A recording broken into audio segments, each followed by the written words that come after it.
자, 여러분 안녕하십니까? 반갑습니다. 정말 오랜만이죠.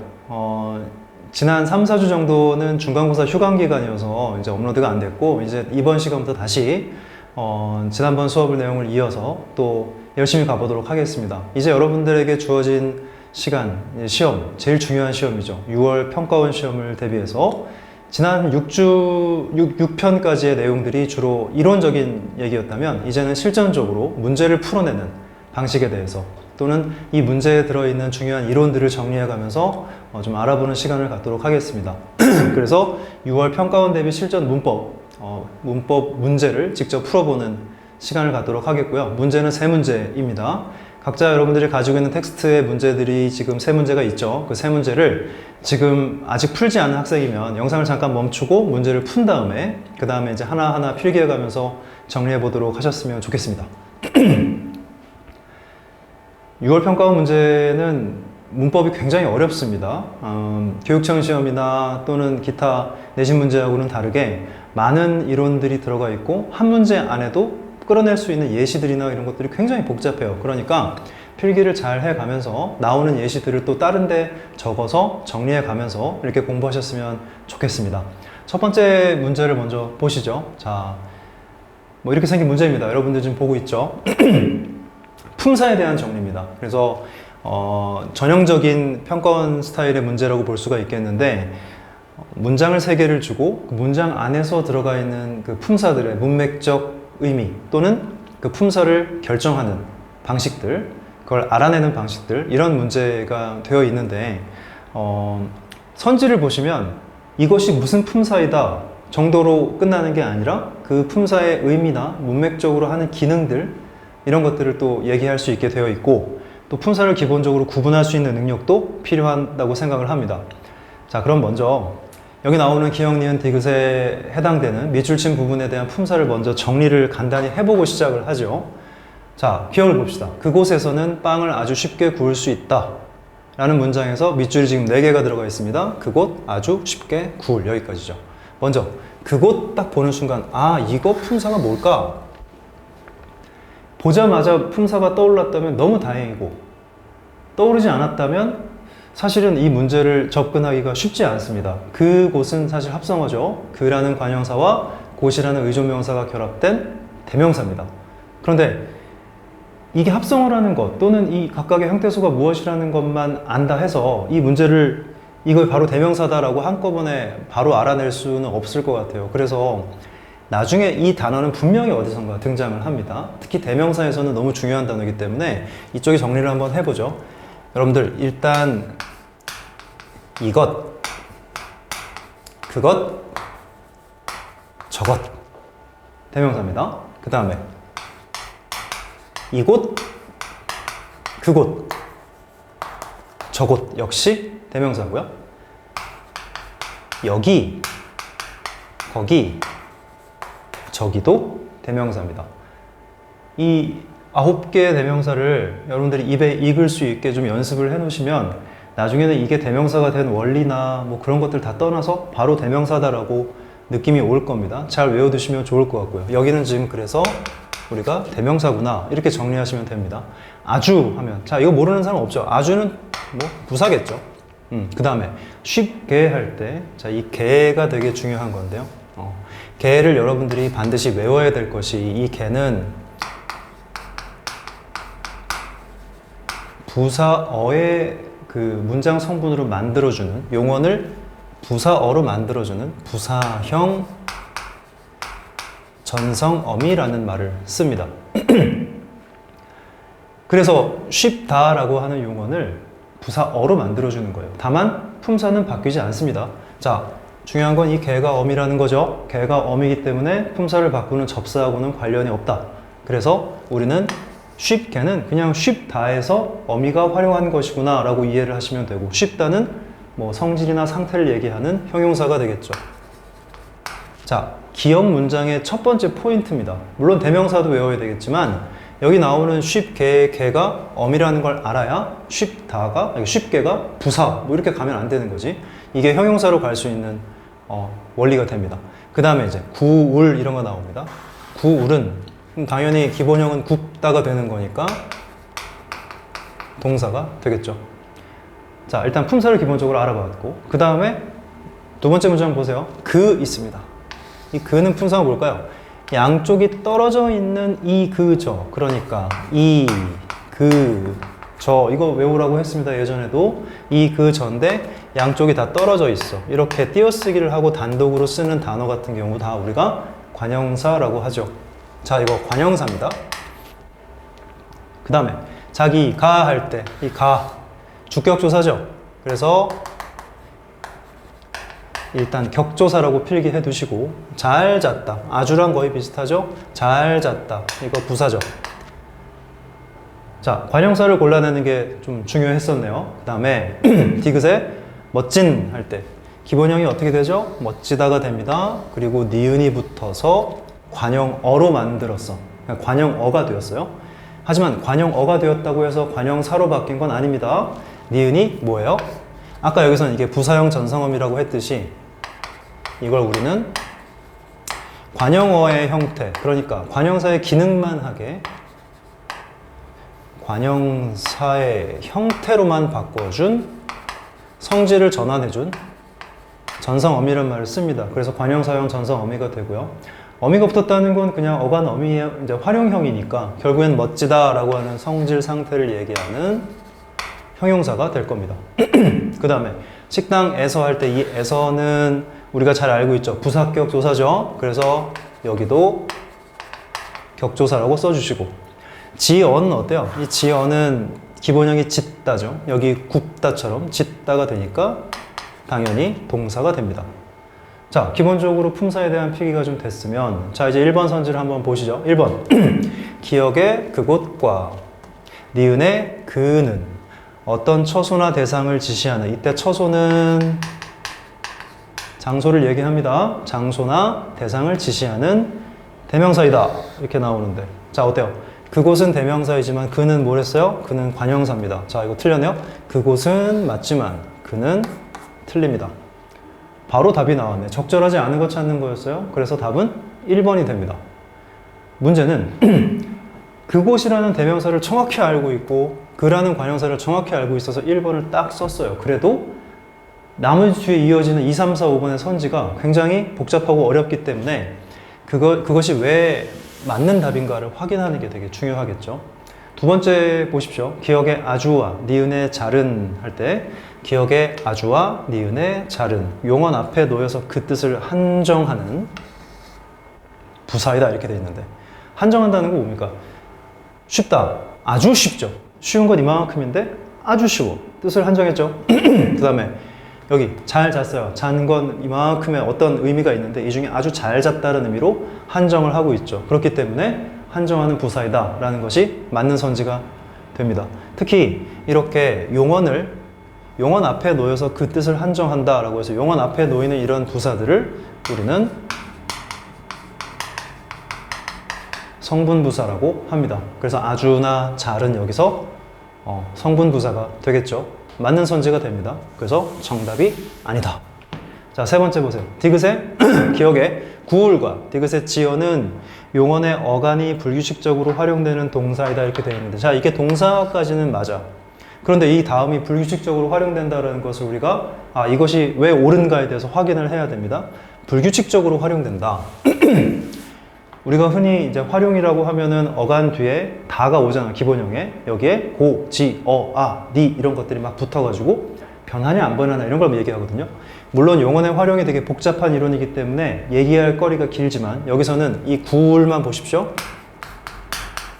기본형이 굽다죠. 여기에 예를 들면 을이나 리을 같은 게 붙는 거야.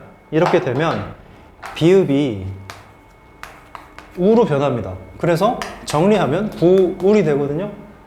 근데 이렇지 않은 것도 있어. 자, 이건 사실은 비읍이 우로 변한다는 건 되게 불규칙적인 거예요. 원칙으로 정해져 있는 게 아니고, 예를 들면 이런 거 보십시오. 접다, 잡다 이런 거 보면 여기는 접을, 잡을, 접어, 잡아 이런 식으로 아무리 활용을 해도 안 변합니다. 그렇죠? 아무것도 안 변하니까 여기가 규칙적으로 활용하는 거야. 그런데 이런 예시와 반대로 좀 특이하게 불규칙적으로 활용한다 라고 해서 굽다 이렇게 볼 수가 있고요. 여기 있는 짓다도 마찬가지죠. 짓다에는 어가 붙는 순간 시옷이 탈락하고요. 지만 남습니다. 그래서 지어가 되는데 왜 시옷이 탈락하는가에 대한 확실한 그 증명이 없어요. 물론 중세국어로 가면 시옷이 왜 탈락하는가에 대한 얘기가 있습니다. 하지만 현대 국어에서는 시옷이 이제 탈락을 해버린 거니까 뭔가 좀 이상하다라는 거죠. 그런데 예를 들면 웃다나 솟다 같은 단어를 보십시오. 웃다나 솟다는 여기에 어를 붙여도 시옷이 탈락하지 않죠. 이건 되게 규칙적으로 활용을 하는 거야. 근데 얘는 불규칙적으로 활용을 하죠. 그래서 여기 나온 것처럼 구울이나 지어는 용언의 어간이 불규칙적으로 활용하는 동사이다. 이렇게 얘기할 수가 있는 겁니다. 용언의 활용에 대해서는 제가 따로 정리를 해서 한번 얘기하는 시간을 갖도록 하죠. 자, 이렇게 해서 3번도 맞는 선지가 됩니다. 그래서 정답이 안 되고요. 자, 이제 네 번째 선지 보겠습니다. 기억에 쉽게와 디귿의 멋지는 이렇게 들어가죠. 기억에 쉽게 할 때 개와 디귿의 멋지네, 니은 여기 붙어가지고 어미가 붙어서 활용한 거여서 어떤 대상의 성질이나 상태를 나타내는 형용사이다 이렇게 되어 있는데 아까 얘기한 것처럼 개가 부사형 전성어미고 니은이 관형사형 전성어미라는 걸 모르면 품사가 바뀌었구나라고 착각할 수가 있으니까 실제로 품사는 바뀌지 않았습니다. 그냥 어간에 새로운 어미가 붙어서 활용한 것 뿐이야. 둘 다 형용사였어요. 그래서 이 말은 맞는 말이 되죠. 역시 정답이 안 됩니다. 자, 마지막 다섯 번째 선지 보죠. 니은의 가와 디귿의 에서는 이 가는 주어를 만드는 주격 조사였고 에서는 부사어를 만드는 부사격 조사였습니다. 자, 가와 에서는 어쨌든 조사이다. 여기까지 맞는 말이고요. 그 앞에 앞말과 다른 말과의 문법적 관계를 나타낸다 라고 하는 것이 이 말을 바꾸면 우리는 이렇게 쓰죠. 관계언의 정입니다. 이게. 그쵸? 체언, 용언, 수식언처럼 관계언이라는 말이 있고 이 관계언은 품사의 다른 이름이죠. 관계언도 품사의 명칭이고요. 관계언을 우리는 조사라고 하는데 조사도 역시 품사의 명칭입니다. 이렇게 품사의 명칭은 두 가지가 있다고 했어. 예전 강의를 한번 다시 들어보시면 언으로 끝나는 말, 사로 끝나는 말 둘 다 품사의 명칭이라고 했습니다. 그래서 이 말은 맞는 선지가 되겠다라는 거죠. 결과적으로 정답은 1번이 되겠네요. 자, 정리 한번 잘 해보시고요. 특히 불규칙 활용에 대한 부분이나 아니면 여기 아까 말씀드렸던 대명사의 부분 그리고 전성어미 개 또는 전성어미 니은 뭐 이런 것들에 대해서도 한번 정리하는 시간을 가졌으면 좋겠습니다. 자, 이제 두 번째 문제로 넘어가도록 할게요. 자, 10.5 2번입니다. 보기에 가하다에 대한 설명으로 적절하지 않은 걸 찾는 거야. 아주 전형적인 그 문장의 짜임에 대한 문제입니다. 이 문제는 너무너무 중요한 게 모든 모의고사에 언어와 매체 문법 파트에서 항상 출제되는 문제예요. 패턴도 거의 비슷해요. 심지어는 나오는 그 문장의 형식도 되게 비슷해. 그렇기 때문에 이 문제를 잘 정리해두고 이 문장의 분석, 이 문장이 어떻게 안겨있고 어떤 문장을 안고 있고 이 안긴 문장에는 어떤 기능을 하고 이런 것들을 좀 정리해놨으면 좋겠습니다. 세 문장을 주고요. 이 세 문장의 각각의 문장에 대한 분석들을 좀 묻는 나름 고난도의 문제니까요. 한번 잘 보도록 하시죠. 먼저 가나다에 해당하는 문장을 좀 분석해 보겠습니다. 우리가 일반적으로 안긴 문장을 찾는다 라고 하면 어떻게 하라고 그랬어요? 서술어가 되는 경우의 수를 다 찾는 겁니다. 서술어가 되는 경우의 수는 당연히 문장 끝에 있는 서술어도 있겠지만 문장 중간중간에 들어있는 동사나 형용사 그리고 서술격 조사 이다가 붙어 있는 경우 이런 경우들을 찾으면 되겠죠. 이런 걸 어떻게 찾아야 돼요? 처음부터 찾는 게 아니야. 거꾸로 가는 거죠. 자, 기억부터 한번 해봅시다. 여기 밝혀졌다 라는 서술어가 하나 보이네요. 그 다음에 쭉쭉쭉쭉쭉 가다 보면 아, 여기 미음 보이네요. 범인이다 라고 하는 서술어가 하나 보이죠. 이렇게 여기는 서술어가 두 개가 들어있는 견문장입니다. 여기서 한 가지 확실히는 확실하다 아닌가요? 라고 할 수 있지만 이나 시가 붙으면 무조건 부사나 명사가 됩니다. 히는 품사를 바꾸는 접사야. 그래서 여기다가 접사라고 이렇게 써주세요. 이거 접사면 여기는 서술어가 될 수가 없는 거거든요. 그래서 부사로 완전히 바뀐 겁니다. 자, 서술어는 두 개가 있어. 그 다음 거의 서술어를 한번 보죠. 포기하다라는 서술어 여기 하나 보입니다. 그 다음에 거꾸로 막 가다 보니까 달리기 보이는데 달리다가 아닐까? 일단은 살짝 밑줄을 쳐놓고 계속 가보는 겁니다. 당하다 나왔구나. 당하다. 여기는 확실히 서술어가 되네요. 자, 그 다음 세 번째 문장 볼게요. 빌다라는 서술어가 명확히 하나가 보이고 거꾸로 막 가다 보면 오르기 나오니까 자, 예전에 한번 얘기했습니다. 기나 음이나 미음 이런 거 나오면 무조건 일단은 체크를 하는 거야. 오르기 서술어가 되는구나. 서술어가 이 정도입니다. 자, 여기 나오는 많이는 많다의 서술어가 아닙니다. 왜? 아까 말했죠. 희나 이나 이런 거 다 뭐야? 접사야. 접사니까 서술어가 될 수가 없는 거죠. 왜? 이 말은 품사가 바뀌어버린 부사니까. 여기도 부사니까. 자, 이제 우리가 해결해야 되는 거는 달리기와 오르기에 대한 부분입니다.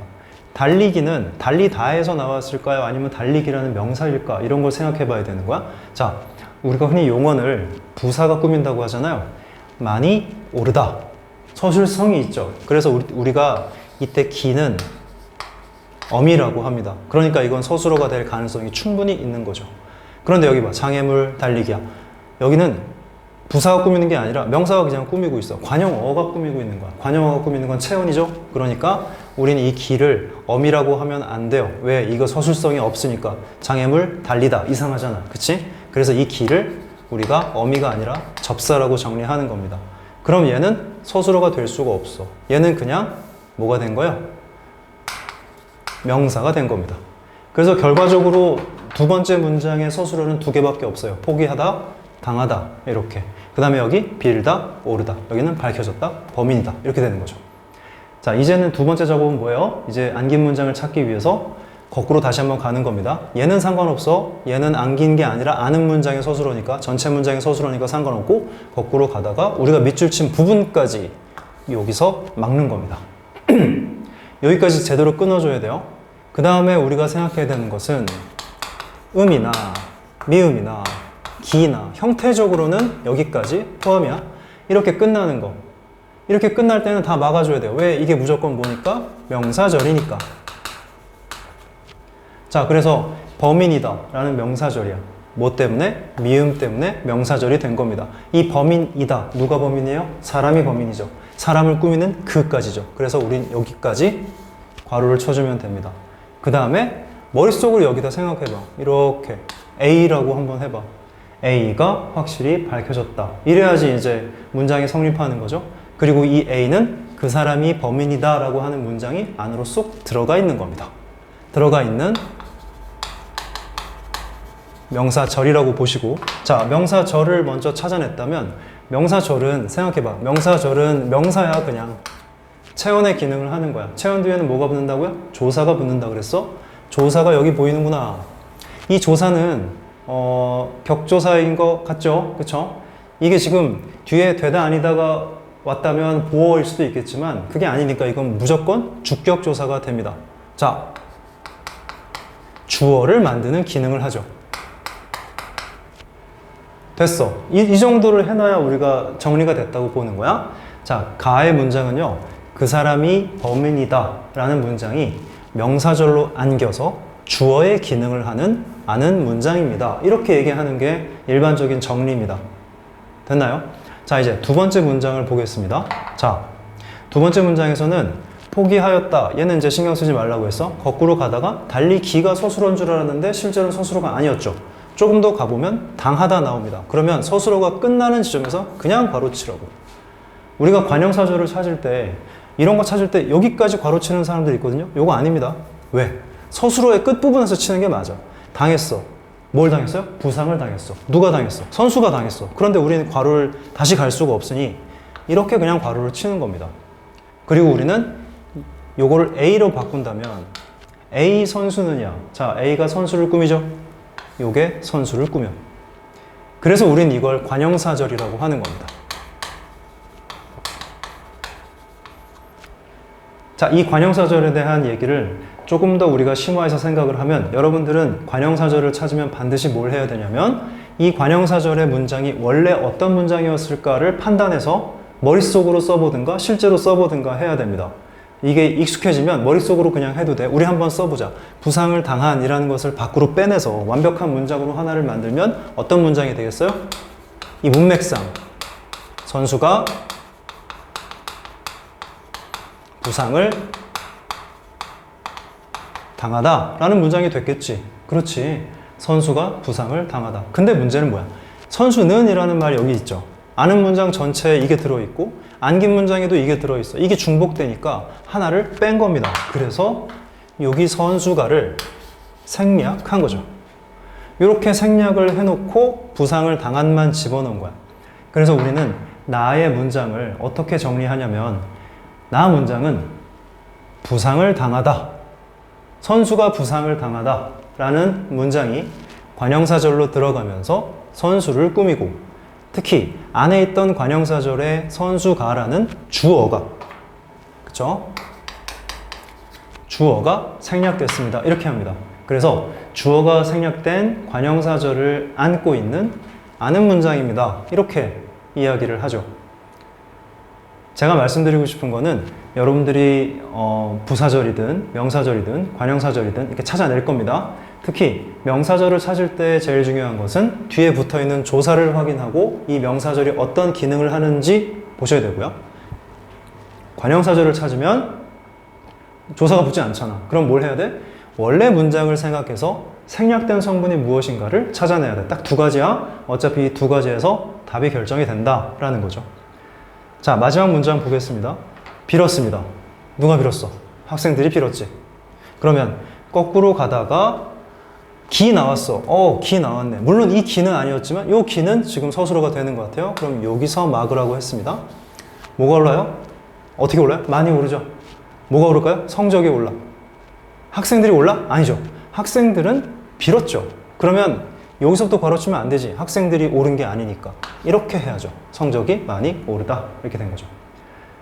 그 다음에 기로 끝났으니까 이걸 뭐라고 해야 돼요? 명사절이라고 하는 겁니다. 자, 명사절 찾으면 뭐 하라 그랬어요? 조사를 확인하라고 했어. 이 조사를 딱 봤더니 우리가 알고 있는 목적어 기능을 하는구나 라고 정리할 수 있습니다. 그래서 다음 문장은 성적이 많이 오르다 라는 문장이 명사절로 안겨있는 문장이고 이 명사절은 목적어 기능을 하는 그런 전체 문장입니다 라고 정리하면 되겠죠. 자, 이 정도 정리가 됐으면 이제 답을 하나하나 맞춰보면 돼. 1번 선지 보세요. 가는 명사절 속에 관형어가 한 개 있다. 자, 이 평가 문제가 그래서 어려워. 명사절을 찾는 건 좋은데 이 안에서 뭘 또 봐야 돼? 문장 성분을 또 봐야 돼. 명사절 속에, 여기까지는 좋죠. 관형어가 한 개가 있습니다. 자, 관형어. 그 사람이 범인임 할 때 주어 서술어죠. 그는 품사가 뭐야? 방금 했었어. 이 그 저는 관형사, 관형사는 그대로 관형어가 된다. 이거 관형어죠. 관형어가 한 개 들어있네요. 맞는 선지입니다. 그러니까 답은 안 되겠지. 적절하지 않은 걸 지금 찾는 상황입니다. 자, 두 번째 선지를 볼게요. 가에는 주어의 기능을 하는 안긴 문장이 있다. 자, 이때 이 안긴 문장이 여기 나오는 명사절이라고 보는 거고 명사절 뒤에 이를 보니까 주격조사가 붙어갖고 주어의 기능을 하는구나. 가에는 주어의 기능을 하는 안긴 문장이 있다. 당연히 맞는 말이 되죠. 그래서 이것도 답이 될 수가 없다. 자, 세 번째. 나에는 주어가 생략된 안긴 문장이 있다. 역시 명사절에는 어떤 기능을 하는지, 관형사절에는 뭐가 생략되는지 이런 거 물어본다고 했어요. 나에는 선수가 부상을 당하다인데 이게 안으로 들어가면서 여기 빠졌어요. 주어가 생략된 안긴 문장. 이게 바로 관형사절이죠. 이게 있다. 맞는 선지입니다. 그래서 역시 답이 될 수가 없고요. 자, 이제 네 번째 선지 볼게요. 다는 가와 달리. 자, 여러분들 이런 거 나오면 어떻게 풉니까?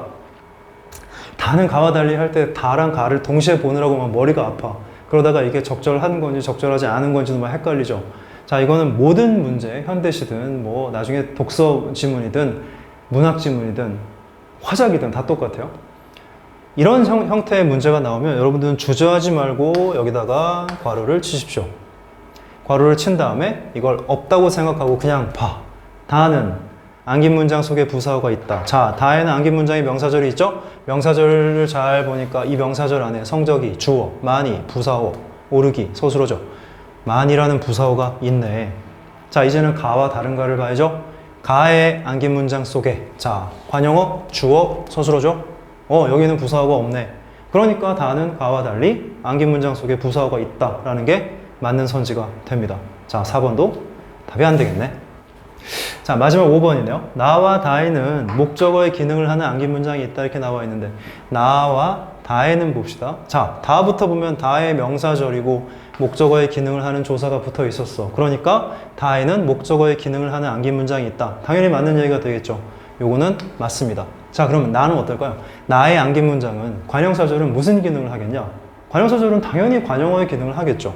그러니까 목적어의 기능이 아니라 관형어의 기능을 하는 거야. 그러니까 A 선수는 하고 선수를 꾸미고 있지. 그래서 나는 틀렸다. 자, 이게 바로 정답이 되겠습니다. 자, 이 문제에서 우리가 좀 확인해야 될 것은 아까도 말씀드렸지만 일단은 명사절을 찾는 방식, 관형사절을 찾는 방식, 명사절을 찾았을 때의 대응과 관형사절을 찾았을 때의 대응이 다르다는 거죠. 명사절은 어떤 기능을 하는지 확인하시고 관형사절은 생략된 성분이 무엇인가를 확인하시고 이게 조금 더 들어가면 관형사절에서 생략이 된 게 있고 안 된 게 있어요. 그 관형절을 또 구분하는 문제도 있거든요. 그래서 꽤 어려운 문제라고 생각이 됩니다. 이 문장의 짜임을 정리하는 부분들은 여러분들이 이 문제 말고도 각자 가지고 있는 이론서를 바탕으로 문장의 짜임, 안긴 문장, 아는 문장 뭐 이런 것들을 좀 정리하실 필요가 있다고 생각이 되고요. 자, 이렇게 2번 문제를 정리를 해봤고요. 답이 5번이 되겠습니다. 자, 이제 마지막 세 번째 문제로 넘어갈 텐데 세 번째 문제는 조금 복잡한 문제야. 복잡하지만 너무 중요한 문제입니다. 이번엔 단어 쪽으로 이제 넘어가는데 한글 맞춤법의 일부를 주고 이것이 어떤 표기로 들어갔는가를 확인하는 문제거든요. 그래서 전형적으로 맞춤법, 문법 규정을 제시한 다음에 여기서 제시하는 예시와 이것을 어떻게 맞게 맞추느냐 하는 문제가 포인트가 되겠죠. 이런 문제 많이 봤죠. 역시 3점짜리고요. 그래서 기역과 니은과 디귿이 있는데 여기서 우리가 확인할 것은 이거죠.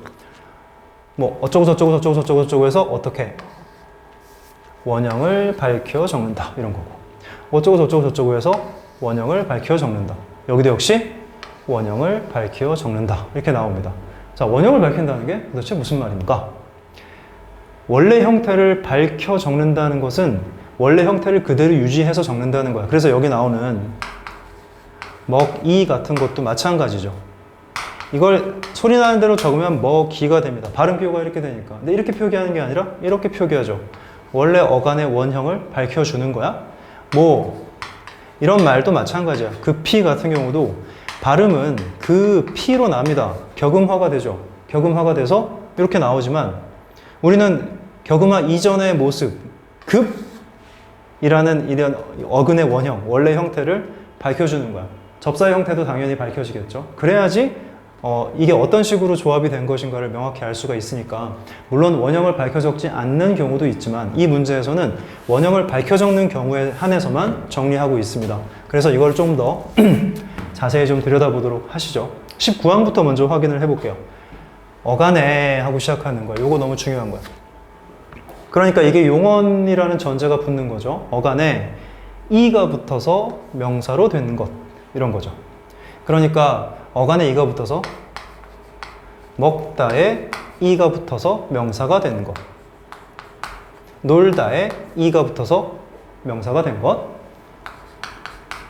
높다에 이가 붙어서 명사가 된 것. 이 건물의 높이는 몇입니까? 이런 거죠. 그 다음에 역시 어간에 이가 붙어서 또는 어간에 이가 붙어서 이런 것들이 다 명사로 된 거예요. 이건 어떻게 해요? 원형을 밝혀 적는데 쭉, 그쵸? 자, 이가 붙어서 부사로 된 게 있습니다. 예를 들면 많다에 이가 붙어서 부사로 된 것이죠. 그 다음에 여기 나오는 것처럼 굳다에 이가 붙어서 부사가 된 거야. 가치도 마찬가지야. 원형을 밝혀 적는다는 거. 이렇게 여기 나오는 것처럼 구개음화를 시키지 않고 그냥 원래 형태로 적는다는 겁니다. 그런데 문제는 여기야. 높이, 이 건물의 높이가 몇입니까? 명사죠. 그런데 새가 높이 날다 하면 부사가 되죠. 그치? 이 강의 깊이는 몇입니까가 아니라 문맥적으로 깊이 들어가다 할 때는 부사가 됩니다. 길이도 이런 게 있어. 이것의 길이가 몇입니까가 아니라 길이 기억되리 할 때 길이 오래도록 이란 뜻이죠. 부사가 됩니다. 자, 그러니까 우리는 이런 상황과 이런 상황은 문맥적으로 구분할 수밖에 없는 것이고 이런 경우, 이런 경우에 한해서는 어떻게 해요? 우리가 이걸 그래서 품사의 통용이라고 합니다. 형태는 같은데 품사가 다르다 이런 얘기지. 이 얘기도 예전 강의에서 한번 정리한 적이 있으니까 참고해 보시고요. 어쨌든 이렇게 원형을 밝혀 적는다 이렇게 나옵니다. 자, 그러면 선지를 바로 들어가도록 하죠. 급히 떠나다의 급히는 기억의 구지를 표기할 때 적용한대. 딱 보자마자 틀렸다는 생각이 들지 않습니까? 자, 급히 떠나다의 급히에 뭐가 붙은 것 같아? 급에 시가 붙은 것 같지 않냐? 근데 여기는 애초부터 이가 붙어서 이렇게 나오지. 이거 지금 이가 아니잖아. 그러니까 일단 이건 틀렸어. 게다가 급이라는 말도 어때요? 이 급도 어간 같아요? 급다에서 급이 나온 것 같아? 아니지. 그럼 이 급도 어간이 아니었어. 어간이 아니니까 애초부터 이 선지는 성립할 수가 없다. 1번은 틀렸어요. 그럼 1번이 어디에 해당해야 되는가를 확인을 해보면 자, 이 필기는 좀 지우겠습니다. 자, 급히 떠나다의 급히는 기억의 구지를 표기할 때 적용하는 게 아니라 결국 이거 아니야? 급하다가 붙는 어근에 히나 이가 붙어서 부사로 된 것, 이게 바로 급히가 되죠. 이때 원형을 밝혀 적는다 해서 꾸준히나 깨끗이 할 때, 이거는 기억의 구지를 표기할 때가 아니라 시가 붙었으니까 굳이 이걸 바꾸면 어떻게 돼? 니은의 꾸준, 시를 표기할 때 적용하는 것이다. 이래야 맞겠죠. 그쵸? 이렇게 하다가 붙을 수 있는 어근에 히나 이가 붙어서 부사가 되는 경우는 예를 들면 이런 게 있습니다. 간편하다 할 때 시가 붙기도 하고요. 그쵸? 부지런하다 할 때 시가 붙기도 하고요. 그 다음에 흔하다 할 때도 시가 붙죠. 그러니까 하다에서 이나 시가 붙어서 부사가 되는 이런 경우를 이야기할 수가 있겠죠. 그 다음에 이가 붙는 경우는 깨끗이 말고도 이런 게 있어. 깊숙하다가 될 수 있는 경우에 이가 붙죠. 깊숙이 이렇게. 이거 흔히 깊숙이라고 잘못 알고 있는 학생들이 있는데 실제로 깊숙이가 맞고 발음도 깊숙이라고 해야 됩니다. 이런 예시들은 좀 정리해서 외워두시고요. 어쨌든 1번은 그래서 오답이야. 적절한 걸 찾는 거기 때문에 1번은 답이 될 수가 없다라는 거죠. 여기까지 필기가 됐으면 이제 두 번째 선지로 가보도록 합니다. 어간에 이가 붙어서, 우리 방금 봤어요. 19항에 대한 얘기입니다. 명사로 된 것과 부사로 된 것은. 자, 2번에 방긋이 웃다. 자, 어쨌든 방긋이라는 말에 이가 붙은 게 맞는 것 같아요. 그쵸? 이가 붙어서 해서 부사가 됐는데 방긋이 웃다니까 부사겠는데 이가 붙었는데 여기까지는 좋은데 문제는 뭐야? 이 방긋이라는 말이 어간이 아니야. 방긋다라는 말을 본 적이 없죠. 그쵸? 방긋은 뭘까? 방긋은 애초부터 부사였어. 부사니까 어간이라는 말이 성립하지 않죠. 이거는 지금 기억의 가치를 표기할 때 적용할 수 있는 룰이 아니야. 그래서 이거를 어떻게 정리를 해야 돼요? 25항의 두 번째, 여러분들이 가지고 프린트 두 번째로 가야 돼. 부사에 이가 붙어서 역시 부사가 되는 경우 그 부사의 원형을 밝혀 적는다라는 거죠. 더욱, 생긋, 이거 말고 또 뭐 있냐? 일찍, 이런 거 있죠. 일찍도 부사고 일찍이도 부사야. 그 다음에 이거 되게 많이 나오는데 교과서엔 잘 없더라고요. 곰곰 생각하다라는 부사야. 여기에 이가 붙어도요, 곰곰이 생각하다가 돼. 그러니까 부사에 또 부사에 그냥 이가 붙는 경우입니다. 더욱이, 생긋이. 그 다음에 이것도 있어. 오뚝에 이가 붙는 경우죠. 오뚝이 서 있다. 물론 여러분들 오뚝이라는 말 자체가 명사로 쓰이기도 합니다. 명사인 오뚝이가 있고 부사인 오뚝이가 있어. 어쨌든 이것도 부사에 이가 붙어서 부사가 되는 경우. 그래서 하나, 둘, 셋, 넷, 다섯 요 정도 외워두면 될 것 같은데요.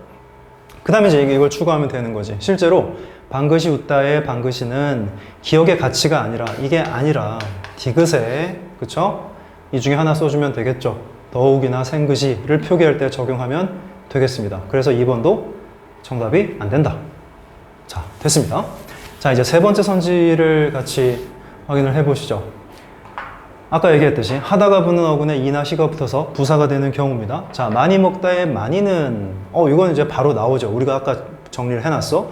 꾸준히를 표기할 때 이거 애초부터 뭐 시나 이가 붙어서 가능하다고 생각할지 모르겠지만 많이 문제가 돼. 만하다. 라는 말은 성립할 수가 없죠. 이건 어디 들어가야 되는 거야? 여기 들어가야 되는 거야. 아까 우리가 처음에 봤던 19항에 해당되는 얘기입니다. 많이 먹다의 많이는 만이라는 간에 이나 시가 붙어서 부사가 된 거니까 많이는 니은이 아니라 기억에, 그쵸? 부사가 된 거니까 여기 나오는 구지나 가치 중에 하나를 써주면 되겠죠. 예를 들면 뭐 이런 거죠. 가치를 표기할 때 적용하면 되겠습니다. 그쵸? 그래서 역시 정답이 될 수가 없다. 자, 계속 잘 따라오고 있나요? 이제 네 번째 선지를 보겠습니다. 다시 아까 봤던 25항의 첫 번째야. 하다가 붙는 어근에 붙는 경우 깊이 파다의 깊이는, 자, 딱 봤을 때 부사가 된 것 같긴 한데 이가 붙었잖아. 이나 시가 붙었어. 그럴 수 있다. 근데 문제는 여기야. 깊하다 라는 말 없죠. 뭐겠어 이거? 이거 어간이잖아. 그러니까 여기에 들어갈 수가 없는 거야. 어디에 들어가야 돼요? 여기 19항에 역시 들어가 줘야겠죠? 여기 나오는 어간입니다. 그쵸? 어간에 이가 붙어서 부사가 된 거죠. 이거 부사니까. 그치? 니은의 깨끗이가 아니라 기억에, 그쵸? 뭐 구지나 가치를 표기할 때 적용한 거라고 보시면 되겠죠. 그래서 4번도 답이 안 되겠다. 자, 마지막 5번입니다. 이제 뭐 5번이 답이 될 것이고 같은데 5번에 나온 얘기가 여기 이제 어울리죠. 아까 제가 써놨던 필기대로 일찍이 없던 일의 일찍이는 일찍도 부사야. 그 다음에 이라는 접사가 붙어. 이거 접사입니다. 이나 시가 붙는 건 다 지금 접사가 붙는다고 이해하시면 되고요. 일찍에 이가 붙어서 일찍이 디귿에 더욱에 이가 붙어서 더욱이를 표기할 때 적용하는 것이 똑같아. 더욱도 역시 부사니까. 그래서 정답은 5번이 되겠습니다. 자, 어떤가요? 지금 세 문제를 풀면서 필기를 많이 했는지 모르겠는데 여기 나오는 문제들은 단순히 여기서 답을 찾는 얘기에서 끝나는 게 아니라 여기서 조금 더 심화된 예시들, 분명히 이런 형태는 유지가 되더라도 예시가 바뀌어서 나올 거란 말이야. 바뀌어서 나오는 예시들에 대해서 우리가 조금 더 정리를 해두고 그 정리해둔 것들을 바탕으로 또 암기를 하고 다음 문제 적용해보고 이런 연습을 많이 해야 될 것 같습니다. 우리 다음 시간에도 좀 좋은 문제로 또 만나도록 하겠습니다. 긴 시간 동안 고생했습니다. 감사합니다.